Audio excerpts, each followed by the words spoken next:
बिस्मिल्लाहिर्रहमानिर्रहीम। अस्सलाम वालेकुम। कैसे हैं आप सब? जहाँ रहें खुश रहें, आबाद रहें। आज मैं आपके साथ बच्चों और बड़ों की फेवरेट स्पाइरल पोटैटो की रेसिपी शेयर करूंगी। बहुत ही आसान तरीके से बनाएंगे। पोटैटोज को कट करने के लिए ना तो मैं स्पाइरल मशीन यूज करूंगी और ना ही इनको फ्राई करने के लिए फ्रायर यूज करेंगे। इतने सिंपल वे में मैं आपसे ये रेसिपी शेयर करूंगी कि आप भी इजीली ये अब घर पर बनाएंगे। मार्केट से लेने की बिल्कुल भी जरूरत नहीं है। नॉर्मल साइज का पोटैटो लिया है, उसको पील ऑफ कर लिया है। मोटी वाली शाशलिक स्टिक ली है, जो बड़े साइज की और मोटी होती है वो ली है, और इस तरह से राउंड उसको घुमाते हुए मैंने पोटैटो के अंदर इंसर्ट कर दिया है। ये देखिए। अब छुरी ले लेंगे, तेज छुरी लेंगे, और देखें मैं किस तरह से छुरी को घुमाती जा रही हूँ और पोटैटो को कट करती जा रही हूँ। एहतियात से काटेंगे और इस तरह से राउंड करते हुए कट करते जाएंगे, ताकि छुरी को स्टिक से टच करते हुए हम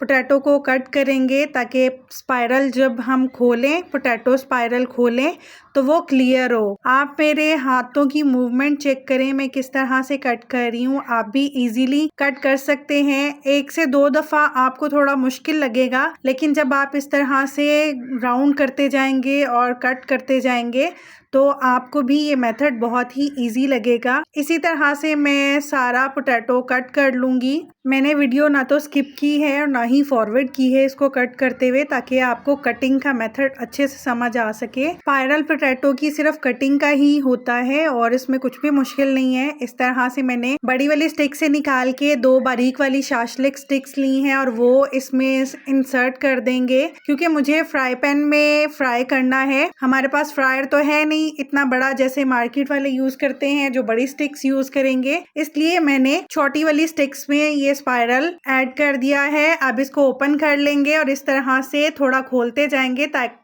स्पाइरल क्लियर हो जाए।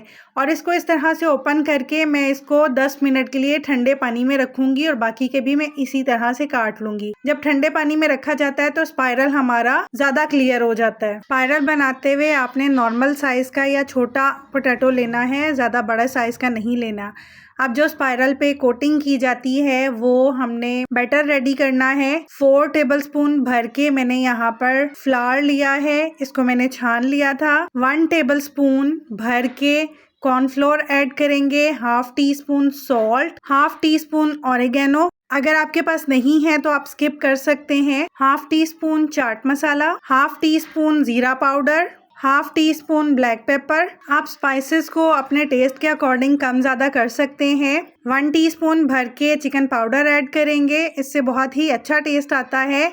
Half tea spoon red chilli powder, आप रेड चिली फ्लेक्स भी ऐड कर सकते हैं, और पानी ऐड करके इसको अच्छे से मिक्स करेंगे। इतना बैटर हमने रनी बनाना है कि जो हम इजीली स्पाइरल्स पे कोट कर सकें। पानी एकदम से ज़्यादा नहीं डाल दीजिएगा, अंदाजे से थोड़ा थोड़ा ऐड करते जाएंगे और उसको अच्छे से मिक्स करते जाएंगे, और विस्क से अच्छे से मिक्स करेंगे ताकि इसमें लम्स नहीं हो। और देखें, इतना हमने रनी रखा है कि जो हम स्पाइरल्स को इजीली इस बैटर से कोट करते जा रहे हैं। स्पाइरल्स को 10 मिनट ठंडे पानी में रखने के बाद मैंने इसको अच्छे से ड्राई कर लिया था, और अब जो हमने बैटर रेडी किया है वो सारा अच्छे से कोट कर लेंगे। इस तरह से स्पून से डालते जाएंगे सारी साइड्स पर, ताकि सारे पोटैटो को ये मिक्सचर कोट कर ले और जब हम फ्राई करें तो बहुत ही क्रिस्पी बने।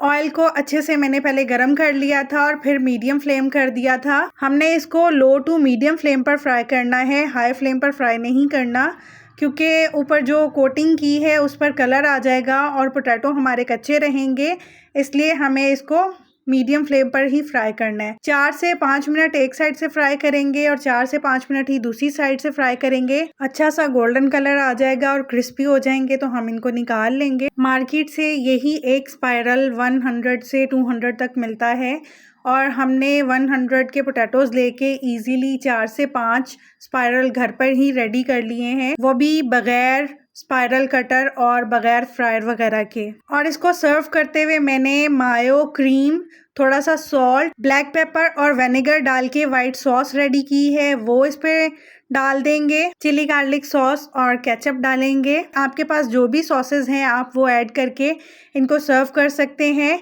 आपने देखा मैंने कितने इजी वे में आपके साथ ये रेसिपी शेयर की है। बहुत इजी वे में बनाए हैं और बहुत ही मज़ेदार बने थे। मेरे बच्चों ने बहुत शौक से खाए हैं और मार्केट से बिल्कुल भी लेने की ज़रूरत नहीं है। वो पता नहीं किस तरह के ऑयल्स में फ्राई करते हैं। साफ़ सुथरा आप घर पर बनाएं। आप भी अब ये इजीली घर पर रेडी कर सकते हैं। अगर आपको रेसिपी अच्छी लगी हो तो लाइक कीजिएगा। कमेंट सेक्शन में अपना फीडबैक ज़रूर दीजिएगा। आपके फीडबैक्स मुझे बहुत ही मोटिवेट करते हैं। और अगर अभी तक आपने मेरे चैनल को सब्सक्राइब नहीं किया तो आपसे रिक्वेस्ट है, प्लीज़ मेरे चैनल को सब्सक्राइब कीजिए। नोटिफिकेशन के लिए बेल आइकन ज़रूर प्रेस कर लीजिएगा ताकि हर रेसिपी का नोटिफिकेशन आपको मिल सके और मैं इसी तरह से न्यू रेसिपीज़ को ईजी वे में आपके साथ शेयर कर सकूँ।